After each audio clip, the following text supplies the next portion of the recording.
আমি সাইডে আছি আমরা বাসি পচা জিনিস নাই বাসায় বুঝছেন না আমি আপনার কথা খারাপ করে নিই কিছু তাই না না ভাইয়া আমরা তো ইন্টারভিউ দেই না ভাই আমি তো আমি কথা বলতেছি আমরা ইন্টারভিউ দিতে দেখছেন না করো 1 মিনিট আমাকে সময় দিন। বাসায় ডিস্টার্ব করবেন না আমি ওসি সাহেবের সাথে মাত্র কথা বলে আসছি। উনি এই কথাটা বলছে আমাদেরকে যে আগামী কালকে থেকে কেউ বসতে পারবেন না, ওকে না? জি জি জি আচ্ছা আমরা যদি কালকে না বসতে পারি আপনি কি সেল করবেন বলেন তো? এখন ভাই আমি তো আর একা না, যখন এখানে সন্ধ্যাবেলা আসে তখন সবাই এখানে ভিড় হয়, আমি শেষে এখন এখানে শেষ সময়, এখন হলো বন্ধের সময়।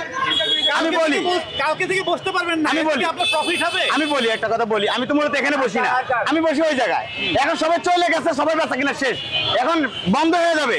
আমি সবাই চলে গেছে, আমি এখন পড়ছি।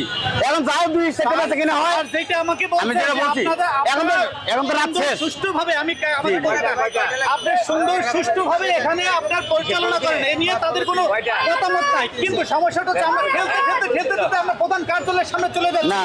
তাদের হাই অথরিটির গাড়ি বের হতে পারছে না, লোকজনের কারণে ভিড় পড়াচ্ছে। কেন আমরা এটা বলি? আচ্ছা ভাইয়া, যারা আগে ছিল, যারা আগে এখানে ছিল, আপনি একটা জিনিস হ্যাঁ, বলেন বলেন, যারা আগে এখানে ছিল, বলেন বলেন বলেন, ওইদিকে যাবেন কেন? এখানে বলেন এখানে।